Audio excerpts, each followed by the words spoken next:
Hello dear students, welcome to my YouTube channel Chemistry by Common.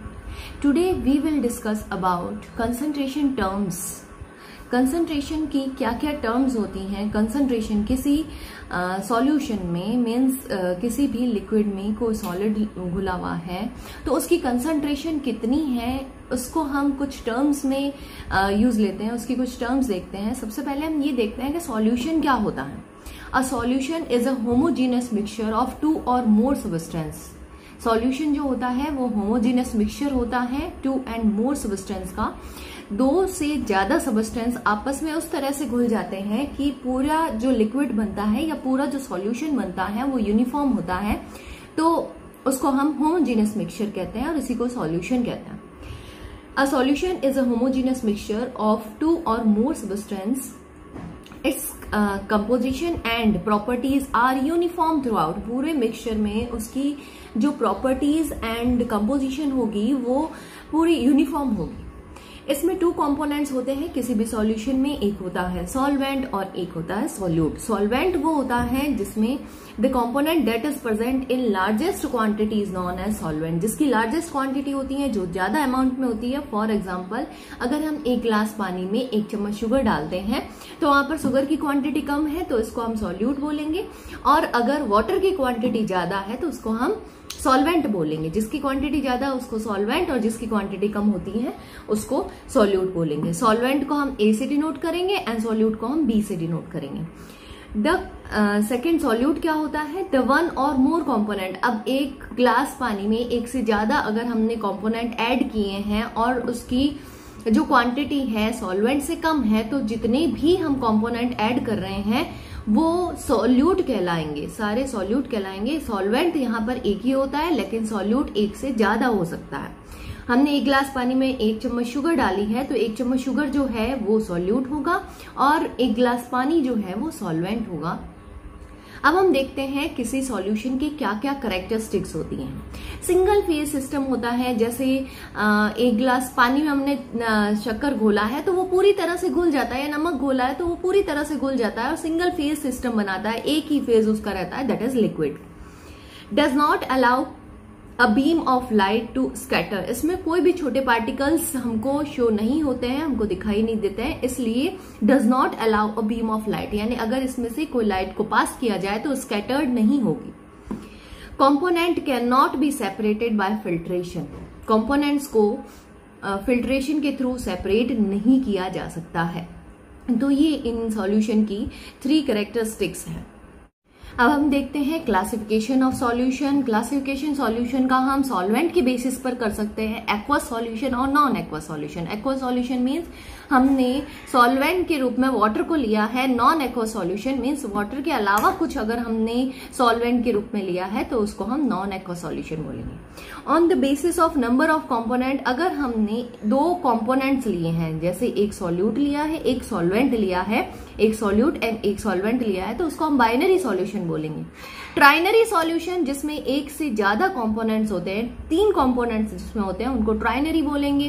Quaternary solution जिसमें 4 components होते हैं, solvent and 3 solute, तो total उसको हम क्वाटरनरी सॉल्यूशन बोलेंगे. हम किसी सॉल्यूशन को फिजिकल स्टेट के बेसिस पर भी उसको क्लासिफाइड कर सकते हैं. फिजिकल स्टेट मतलब उसका सॉल्यूशन का कैसा फिजिकल स्टेट होगा, किस फॉर्म में रहेगा, लिक्विड में, सॉलिड में और गैस में. तो यहाँ पर अगर हम देखें कि सॉल्वेंट गैस हमने लिया है और सॉल्यूट भी गैस लिया है, यानी कि अगर गैस सॉल्वेंट है, जैसा सॉल्वेंट होता है उस सॉल्यूशन का वैसा ही फिजिकल स्टेट होता है. अगर हमने सॉल्वेंट गैस लिया है तो सॉल्यूशन गैस में होगा, और अगर सॉल्वेंट हमने लिक्विड लिया है तो सॉल्यूशन जो बनेगा वो लिक्विड स्टेट में होगा. और अगर सॉलिड सॉल्वेंट लिया है तो वहां पर सॉलिड फॉर्म में वो सॉल्यूशन रहेगा. फॉर एग्जाम्पल, हमने सॉल्यूट गैस लिया और उसको घोला गैस में, यानी गैस इन गैस. तो इसके कुछ एग्जाम्पल अगर हम देखें तो एयर में hydrogen gas, oxygen gas, nitrogen gas ये आपस में मिक्स हुई भी रहती हैं. तो ये एग्जाम्पल हो गया है गैस में गैस का. Liquid in gas, liquid gas में घुली हुई है तो उसका एग्जाम्पल होगा ह्यूमिडिटी इन एयर। बारिश के मौसम में ह्यूमिडिटी रहती है, छोटे छोटे ड्रॉपलेट्स जो है वाटर के वो एयर में घुले हुए रहते हैं, तो गैस में छोटे छोटे ड्रॉपलेट्स पानी के जो है वो रहते हैं, तो वो क्या होंगे, लिक्विड इन गैस का एग्जाम्पल होगा, लिक्विड इन गैस का एग्जाम्पल होंगे। नेक्स्ट देखते हैं, एक और इसका एग्जाम्पल है क्लोरोफॉर्म प्लस नाइट्रोजन गैस, ये भी लिक्विड इन गैस का एग्जाम्पल है। नेक्स्ट अगर हम देखें तो सॉलिड इन गैस, इसका एग्जाम्पल हो जाएगा डस्ट। डस्ट जो आंधी आती है उसमें छोटे छोटे पार्टिकल्स जो है वो मिट्टी के रहते हैं, जो मिट्टी के पार्टिकल्स हैं वो सॉलिड हैं और वो गैस में घुले हुए हैं, तो उसको हम बोलेंगे सॉलिड इन गैस। स्मोक, धुएं में छोटे छोटे कार्बन के पार्टिकल्स होते हैं, तो वो भी एग्जाम्पल हो जाएगा सॉलिड इन गैस में। Camphor in nitrogen gas, camphor जो है वो सॉलिड फॉर्म में रहता है और सॉलिड से डायरेक्ट गैस में चेंज होता है। कैम्फर इन नाइट्रोजन गैस में सॉलिड घुला हुआ है नाइट्रोजन गैस में, तो उसको भी हम सॉलिड इन गैस का एग्जाम्पल समझेंगे। नेक्स्ट अगर हम देखें तो लिक्विड फॉर्म में 3 सॉल्यूशन बन सकते हैं, gas in liquid, liquid in liquid और सॉलिड इन लिक्विड। फर्स्ट है gas in liquid, oxygen in water, gas अगर घुली हुई है लिक्विड में, तो इसका एक सिंपल एग्जांपल है एक्वेटिक लाइफ। एक्वेटिक लाइफ किसके कारण है, क्योंकि वाटर में ऑक्सीजन घुला हुआ है, तो ये एग्जांपल हो गया है गैस इन लिक्विड का। सोडा वाटर भी इसी का एग्जांपल है, जो सोडा वाटर होता है उसमें वाटर में CO2 गैस घुली हुई होती है, तो उसको भी हम क्या बोलेंगे, गैस इन लिक्विड का एग्जांपल बोलेंगे। नेक्स्ट देखते हैं liquid in liquid, water and alcohol आपस में मिक्स होया हुआ, अगर हम उसको पानी में घोले अल्कोहल को तो पूरी तरह से मिक्स हो जाता है, वाटर प्लस अल्कोहल एग्जांपल है लिक्विड इन लिक्विड। मिल्क भी एग्जांपल है लिक्विड इन लिक्विड का।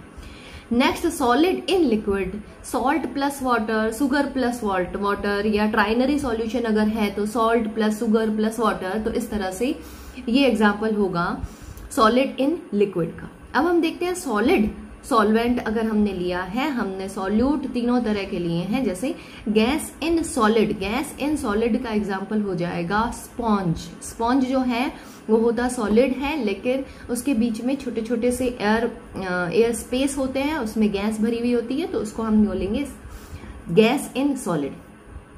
हाइड्रोजन गैस पैलेडियम पर, पैलेडियम एक ऐसी मेटल है जिस पर हाइड्रोजन गैस बहुत ज्यादा मात्रा में, बहुत ज्यादा क्वांटिटी पर उस पर एब्जॉर्ब हो सकती है, इसलिए पैलेडियम पर हाइड्रोजन गैस एग्जांपल है गैस इन सॉलिड का। Liquid in solid, liquid in solid का एग्जांपल है mercury plus sodium amalgam. Mercury एक सोडियम, मरकरी जो है एक लिक्विड है, मरकरी एक ऐसा मेटल है जो लिक्विड फॉर्म में रहता है, सोडियम भी एक मेटल है जो सॉलिड फॉर्म में रहता है, तो ये एग्जांपल जो इन दोनों को मिलाकर जो एमलगम बनता है, ये एग्जांपल है लिक्विड इन सॉलिड का। नेक्स्ट अगर हम देखें तो solid in solid, solid in solid का सिंपल एग्जांपल है एलॉयज। जितने भी जो एलॉयज होती हैं, जितने भी जो मेटल्स हैं उनको मिक्स करके एलॉय बनाया जाता है, जैसे ब्रॉन्ज हो गया, ब्रास हो गया, या हमारे जो ज्वेलरी बनती है, गोल्ड ज्वेलरी बनती है, ये सारे एग्जांपल है सॉलिड इन सॉलिड का। सॉल्यूशन उसी फॉर्म में रहता है, सॉल्यूशन उसी फिजिकल स्टेट में रहता है जिसमें कोई सॉल्वेंट होता है। अब हम कुछ टर्म्स यूज लेंगे, कुछ सिंबल्स यूज लेंगे, कंसंट्रेशन ऑफ सॉल्यूशन के कुछ टर्म्स को, कुछ सिंबल्स को यूज लेंगे। जैसे सॉल्वेंट के लिए हम यूज लेते हैं A, सॉल्यूट के लिए यूज लेते हैं B। मास यहाँ पर हम W से डिनोट करेंगे, मोलर मास को हम कैपिटल M से डिनोट करेंगे। मोलर मास मीन्स होता है एटॉमिक मासेस का, एटॉमिक मास किसी मॉलिक्यूल में प्रेजेंट जितने भी एटम्स होते हैं उनके एटॉमिक मास का टोटल, उनके एटॉमिक मास का सम मोलर मास होता है। N यहाँ पर मोल है, N is equals to formula हमें पता है W/M। यहाँ पर X अगर हम लिखते हैं तो वो मोल फ्रैक्शन को डिनोट करेंगे, यहाँ पर X को हम जीटा भी बोलते हैं, जीटा, ये X नहीं है, एक्चुअली ये जीटा है। V इज इक्वल्स टू होगा volume, WA is equals to होगा mass of solvent, WB is equals to होगा mass of solute, MA is equals to molar mass of solvent, MB। यहाँ पर हम देखेंगे A के लिए अगर W है तो मास ऑफ सॉल्वेंट, B के लिए W है तो मास ऑफ सॉल्यूट, क्योंकि A हमने लिखा है सॉल्वेंट एंड B सॉल्यूट, तो MA is equals to molar mass of solvent and mb is equals to molar mass of solute. Na number of mole of solvent, nb number of moles of solute, Va volume of solvent and Vb is volume of solute. Xa is mole fraction of solvent and Xb is mole fraction of solute. अब हम देखते हैं concentration की definition क्या होती है. Concentration means क्या होता है. The concentration of solution may be defined as amount of solute present in the given quantity of solution. मतलब कि कोई सॉल्यूशन में कितने अमाउंट में कोई सॉल्यूट घुला हुआ है, कितने अमाउंट में कोई सॉल्यूट हमने ऐड किया है, वो उसकी कंसंट्रेशन है. जैसे हम एक गिलास पानी में 10 ग्राम शुगर को घोलते हैं तो उसकी कंसंट्रेशन कितनी होगी, उसको हम अलग अलग टर्म्स में उसके मेथड्स हैं उसको डिस्क्राइब कर सकते हैं. फॉर एग्जांपल फर्स्ट इसका है मास परसेंटेज. मास परसेंटेज का मतलब है W/W परसेंटेज. अगर हमने सॉल्यूट को सॉलिड ही सॉल्वेंट में घोला है तो वहां पर हम W/W परसेंटेज यूज में लेते हैं. जैसे for example the mass percentage of a component in a given solution. The mass percentage of a component, किसी कॉम्पोनेंट का मास परसेंटेज गिवन सॉल्यूशन में in the mass of the component पर 100 gram of the solution. पर 100 ग्राम में उसका कितना उस component का मास है उसको हमें पता चलता है मास परसेंटेज. तो मास परसेंटेज ऑफ कॉम्पोनेंट क्या हो जाएगा, mass of the component in the solution upon total mass of the solution into 100. 100 हम यहाँ पर परसेंटेज के लिए लिख रहे हैं. तो WB यहाँ पर है mass of the component. WB भी हो सकता है, WA हम दोनों की क्वांटिटी को लिख सकते हैं. किसी भी एक कंपोनेंट का लिखना है, अपॉन में लिखना है total mass of. Total mass क्या होगा, WA plus WB means mass of solvent plus mass of solute. For example अगर 10% W/W लिखा हुआ है उसका मतलब होगा 10 gram of solute is dissolve in 90 gram of solvent. 10 gram solute जो है वो 90 ग्राम सॉल्वेंट में घुला हुआ है, तभी 10% W/W आया है. तो टोटल मास ऑफ सॉल्यूशन हो जाएगा 100. तो हम यहाँ पर क्या लिखेंगे, WB 10 upon 100 WA plus WB, यानी WB की वैल्यू है 10 प्लस WA की वैल्यू हो जाएगी 90 इंटू 100. 100 से 100 कैंसिल हो जाएगा, तभी हमारे पास 10% आया है. नेक्स्ट है वॉल्यूम परसेंटेज. जैसे हमने मास परसेंटेज निकाला था, हम वॉल्यूम परसेंटेज भी निकाल सकते हैं. अगर हमें वैल्यू वॉल्यूम में दे रखी है तो बस उसी तरह से volume percentage is the volume of the component पर 100 parts by volume of the solution. Percentage निकालना है इसीलिए हम इनटू 100 करेंगे. यहाँ पर देखिए 10% V/V means 10 ml solute present in 100 ml of solution where mass of solvent is 90 ml. जैसे हमने यहाँ पर 90 ग्राम लिखा था उसी तरह से 90 ml हो जाएगा. ये जो हम निकाल रहे हैं ये वॉल्यूम परसेंटेज की वैल्यू है. नेक्स्ट अगर हम देखें तो mass by volume percentage means W/V percentage अगर हमको देखना है तो it is the mass of solute dissolve in volume.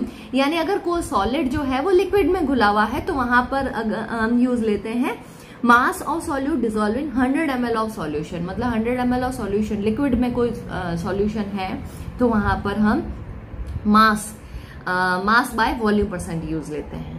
और ये ज्यादातर यूज आता है मेडिसिन एंड फार्मेसी में यूज आता है.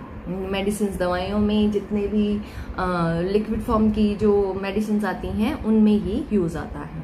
Mass by volume percentage same उसी तरह से होगा, बस यहाँ पर हमने 10 gram of solute present in 100 ml of solution होगा तो वहां पर हम mass by volume percentage calculate करेंगे. नेक्स्ट आता है पार्ट्स पर मिलियन. पार्ट्स पर मिलियन, मिलियन का मतलब होता है 10 lakh, 10 to the power 6, 10 lakh और 10 to the power 6, इसको हम लिखेंगे 10 लाख मिलियन. तो when a solute is present in trace quantity, बहुत ही कम क्वांटिटी में सॉल्यूट अगर प्रेजेंट होता है तो इसकी कंसंट्रेशन को हम एक्सप्रेस करते हैं ppm में. अगर बहुत ही कम क्वांटिटी में सॉल्यूट प्रेजेंट हो तो उसको हम ppm में डिनोट करेंगे. पीपीएम क्या हो जाएगा, number of parts of component, जिस कंपोनेंट का हमने देखना है number of parts of component upon total number of parts of all component of the solution, जितने भी कंपोनेंट किसी सॉल्यूशन पे प्रेजेंट है उसको नीचे लिखना है, इनटू 10 टू द पावर 6 करना। हमने मास परसेंटेज कैसे निकाला था, इनटू 100 किया था, क्योंकि 100 पार्ट्स में हम देख रहे थे, यहाँ पर हम पर मिलियन में देख रहे हैं, इसलिए यहाँ पर 10 टू दी पावर 6 करेंगे। For example 15 ppm chloroform in a solution means 15 parts of solute is present in 10 to the power 6 parts of solution. 10 to the power 6 parts of solution में कितना प्रेजेंट है, उसमें 15 पार्ट्स जो है वो chloroform के present है। तो इस तरह से हम ppm को कैलकुलेट भी कर सकते हैं। एक और टर्म हम देखते हैं मोल फ्रैक्शन, जिसको हम डिनोट करते हैं जीटा से। इसे हम डिनोट करेंगे जीटा से। जीटा क्या होता है, it is the ratio of number of moles, it is the ratio of number of moles of one component, यानी एक कंपोनेंट का number of moles and total number of moles of all component. किसी एक का जिसका हमको निकालना है, जिसका मोल फ्रैक्शन निकालना है, उसी के नंबर ऑफ मोल्स को हम ऊपर रखेंगे और अपॉन में total number of moles of all component रखेंगे, तो उसको हम बोलते हैं मोल फ्रैक्शन। फिर से एक बार इसको रिपीट करते हैं। It is the ratio of number of moles of one component to the total number of moles of all the component. किसका रेशियो है, ये रेशियो है number of moles of one component and total number of moles of all component. इनका ratio जो होगा उसको हम mole fraction बोलेंगे। तो हर एक जो कंपोनेंट प्रेजेंट है उसका मोल फ्रैक्शन अलग अलग हम निकाल सकते हैं। जैसे यहाँ पर A प्लस बी यानी सॉल्वेंट प्लस सॉल्यूट प्रेजेंट है, तो वहां पर एक कंपोनेंट हो गया सॉल्वेंट और एक हो गया सॉल्यूट। तो इन दोनों के लिए हम मोल फ्रैक्शन निकाल सकते हैं। तो हो जाएगा XA is equals to NA upon NA plus NB and XB is equals to NB upon NB plus NA। यहाँ पर जितनी भी कंपोनेंट्स प्रेजेंट होते हैं किसी सॉल्यूशन में, उनको अगर हम टोटल करें, उनके मोल फ्रैक्शंस को अगर हम टोटल करें तो वो इक्वल्स टू 1 के बराबर आएंगे। ये जो है मोल फ्रैक्शन, ये एक डायमेंशन लेस क्वांटिटी है, इसका कोई भी डायमेंशन नहीं होता है, इसकी कोई यूनिट नहीं होती है and it is not affected by temperature. Next class में हम पढ़ेंगे मोलैरिटी, मोलैलिटी, नॉर्मेलिटी, फॉर्मेलिटी, इनके बारे में और कुछ न्यूमेरिकल क्वेश्चंस करेंगे इससे रिलेटेड। Thank you.